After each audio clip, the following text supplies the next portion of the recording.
Bismillahirrahmanirrahim. Assalamualaikum warahmatullahi wabarakatuh. Selamat berjumpa kembali saudaraku. Pada kesempatan kali ini kita akan membahas Satrio Piningit dengan judulnya Pantas Kalau Satrio Piningit Disayang Sama Leluhurnya. Selamat menonton.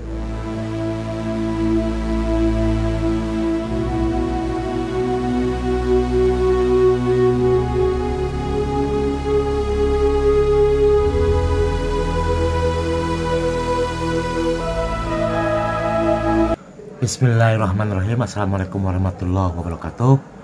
Kita sendiri sebagai manusia tidak menyadari bahwa sesungguhnya ada makhluk yang tidak terlihat oleh mata kita sendiri secara nyata, akan tetapi makhluk itu hanya terlihat oleh mata batin atau oleh orang-orang yang memang mempunyai sebuah kemampuan di luar nalar, artinya punya kelebihan indera keenam.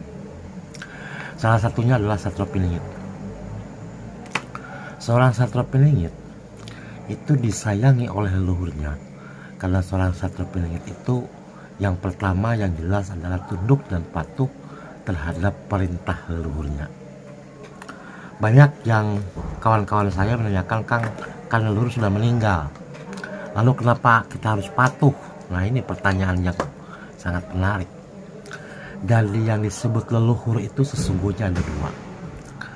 Ketika beliau sudah wafat, itu namanya jasad atau orang atau manusia hidup, biasa makan, biasa tidur, punya istri, punya anak.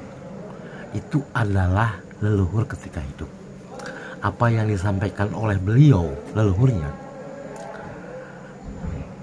pada saat hidup itu dijalankan oleh anaknya atau oleh keturunannya.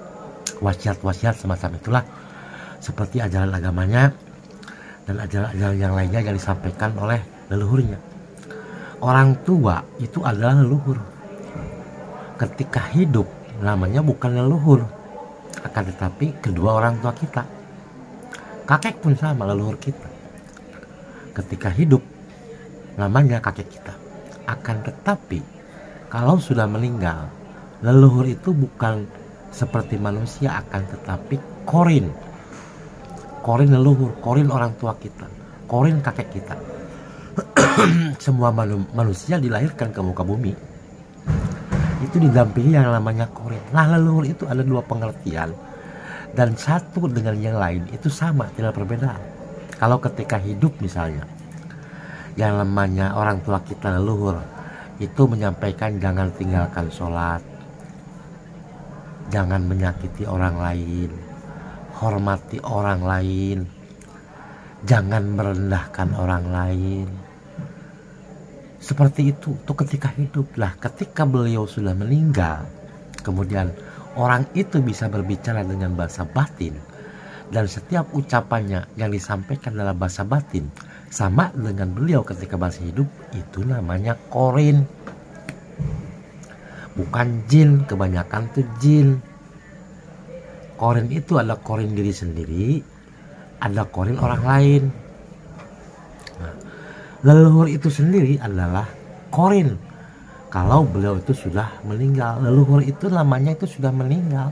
Akan tetapi untuk menyamakan apakah yang membisiki kita adalah korin leluhur kita atau korin diri kita sendiri, ini harus dibedakan. Nah, seorang Satrio Piningit itu dicintai oleh leluhurnya, oleh korin leluhurnya. Kalau orang tuanya sudah meninggal, ya korin orang tuanya. Kalau dia keturunan misalnya keturunan orang terkenal, ya sama, korin yang akan menyampaikan sesuatu hal kepada keturunannya. Kalau orang meninggal tuh gak ada hubungannya dengan orang masih hidup, gak ada, gak mungkin itu korin. Nah, seorang Satrio Piningit kenapa sangat disayang oleh korin leluhurnya?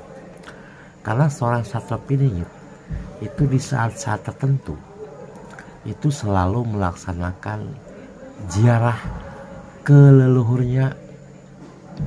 Itu yang pertama. Yang kedua, dia selalu mendoakan leluhurnya yang sudah tiada maupun yang masih hidup. Yang masih hidup kan orang tua kita kan belum dikatakan leluhur kalau masih hidup. Namanya leluhur itu ya udah meninggal. Nah, sedangkan bagi kita yang namanya ziarah mungkin 1 tahun 2 kali, sebelum Idul Fitri dan setelah Idul Fitri, itu kebiasaan kita. Padahal di dalam kuburan orang tua kita atau kakek kita meninggal itu ada yang namanya korin di sana. Di kuburan itu ada korin. Korin itu tidak gentayangan seperti jin sampah, seperti jin-jin kafir atau jin Islam atau jin yang lainnya yang beragama bukan Islam. Banyak mereka bisa berkeliaran, akan tetapi korin tidak berkeliaran. Kalau dia sempurna ada di kuburan semuanya. Kalau yang sempurna korinnya ada 5 bukan 1. Dan kalau yang sempurna 5 biasanya yang di Patileman atau di kuburan itu 1 atau 2, yang lainnya itu berada di keturunannya, ngikutin, ngebantu gitu, ngebantu hal mistis lah. Itu namanya korin. Makanya seorang Sartopiling itu sangat dicintai oleh leluhurnya. Ketika leluhurnya masih hidup, dia tunduk dan taat terhadap leluhurnya, baik orang tuanya, kakeknya, uaknya, neneknya, buyutnya. Kalau masih hidup dia tunduk dan patuh terhadap leluhurnya. Dan ketika orang tua kita sudah meninggal atau kakek kita sudah meninggal, leluhur kita itu yang menyampaikan tuh korin, mengingatkan kalau lagi hidupnya jangan tinggalkan sholat misalnya. Ketika orang tua kita sudah meninggal, nanti ada bisikan dari korinnya, jangan tinggalkan sholat. Sama bahasanya, sama ketika orang tua kita hidup, sama, cuman wajahnya, bodinya beda. Kalau orang tua kita misalnya meninggal 70 tahun kan udah kakek-kakek. Dalamnya korin itu usianya 23 tahunan. Korin itu tidak pernah bayi, nggak ada. Dia lahir itu langsung 22, tidak tua, tidak muda. Ya, seperti itu. Itulah korin. Berbeda dengan jin. Nah, makanya seorang Sartopiling itu sangat disayang oleh leluhurnya. Setiap dan saat dan waktu mendoakan leluhurnya. Ziarah itu biasanya ziarahnya itu kalau tidak hari Rebo, hari Jumat, sebelum Jumatan atau selesai Jumatan. Itu kebiasaan seorang Sartopiling. Makanya dicintai oleh leluhurnya, sangat disayang. Makanya ada kalimat, jangan pernah kau sakiti Sartopiling karena nanti leluhurnya akan marah. Ya, seperti itu.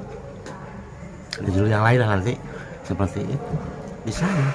Kalau kita aja ke makam gitu, lama di makam, orang udah negatif pikirannya. Wah, jangan-jangan dari nomor kan, jangan-jangan dia minta sesuatu. Lah, kuburan minta apaan? Di kuburan tuh gak bisa minta apa-apa, cuma mendoakan yang yang sudah meninggal. Kalau kita kan mendoakan yang sudah meninggal, dosanya diampuni kan, mohon dosa diampuni kan, tempatkan lali kelak di surga kan. Kalau sekarang kan alam kubur, alam barzakh, belum masuk surga, belum masuk neraka kan, ya doakan. Kalau seorang Sartopiling ke Patileman kuburan, doanya itu 2 kali. Yang pertama mendoakan leluhurnya yang sudah meninggal, yang kedua mendoakan korin yang ada di Patilemannya. Korin itu kan semacam jin gitu, semacam jin, semacam tin. Dia tidak punya jasad. Itulah seorang Sartopiling itu sangat betul-betul dicintai oleh leluhurnya. Bukan hanya leluhurnya, sesungguhnya bangsa jin besar itu sangat sayang terhadap seorang Sartopiling. Makanya nggak heran seorang Sartopiling itu mempunyai kelebihan yang tidak dimiliki oleh manusia biasa. Itulah seorang Sartopiling betul-betul disayang. Dalam doanya itu dia sebutkan satu persatu. Yang masih hidup didoakan, yang sudah meninggal didoakan. Kalimatnya setiap dari saat dan waktu. Kalau kita mendoakan leluhur kita, ya mungkin setahun 2 kali sebelum Idul Fitri, sebelum bulan Ramadan dan setelah Idul Fitri. Biasanya seperti itu kan. Memang berdoa dimanapun akan sampai kalau dia satu darah satu titik. Kalau di dalam hadis kan sebutkan kan anak soleh yang selalu mendoakan kedua orang tuanya kan. Pertanyaannya, kalau nggak soleh nyampe nggak? Itu kan sebuah pertanyaan. Kalau orang cerdas kan, dalam hadis itu kan orang meninggal itu terputus kan hubungan dengan duniawi kan, memang terputus, kecuali ada 3 hal yang tadi saya sebutkan salah satunya kan. Karena saya bukan ustadz ya nggak saya sampaikan semuanya, yang jelas kan seperti itu. Kenapa harus ziarah katanya, di rumah aja nyampe. Oh betul, nyampe, nggak tahu nyampe kemana, kita kan belum pernah memastikan sampai apa tidaknya kan. Karena kita tidak bisa komunikasi dengan malaikat, apa kalau kita sampai apa enggak kan, kita nggak tahu. Memang samalah kalau apa kita berkunjung kemana ke tempat keluarga, ada acara gitu, kita coba titip amplop gitu. Titip oleh-oleh kan rasanya kurang abdol kan ya, dengan jasanya kita ziarah ke tempatnya gitu, ke patilman atau ke kuburan kan, karena didoakan. Kalau yang orang bilangnya apa syirik, musyrik, bid'ah dan sebagainya itu kan urusan mereka, nggak tahu kan kita ke depannya seperti apa. Kalau yang namanya salah satu pilihan ya dia lakukan apa yang dia perintahkan. Karena kalau yang satu bilangnya bid'ah, yang satu kan enggak. Yang satu bilang syirik, yang satu enggak kan. Kan seperti itu. Urusan keyakinan itu masing-masing. Belum ada pembuktian. Walaupun kita yakin ya boleh-boleh aja yakin kan. Kita kan belum yakin masuk surga. Kalau neraka ya ada kemungkinan besar lah.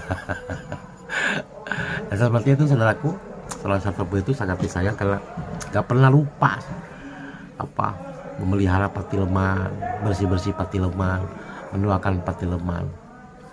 Kalau ada waktu bukan setiap hari gitu, cuma kan nggak ada waktu, banyak kegiatan barangkali seperti itu ya, minimal lah sebulan sekali. Ini kan cuma setahun sekali. nanti seperti itu loh kalau kita sudah meninggal kan, tidak didoakan. Karena dirinya sendiri nggak pernah mendoakan, sibuk dengan urusan dunia. Nah saudaraku, bukan berarti urusan duniawi tidak boleh, duniawi ya harus dapat, akhirat harus dapatkan dua-duanya. Ya mudah-mudahan bermanfaat saudaraku. Jangan lupakan leluhur, karena kalau kita melupakan leluhur, kata leluhur loh ini, kalau kita melupakan leluhur sama aja dengan kita melupakan para nabi dan rasul, orang tua kita yang sudah tiada. Nah itu peribahasa kali ya saudaraku. Terima kasih sudah subscribe. Salam buat semuanya. Mudah-mudahan saudaraku sehat walafiat. Wassalamualaikum warahmatullahi wabarakatuh.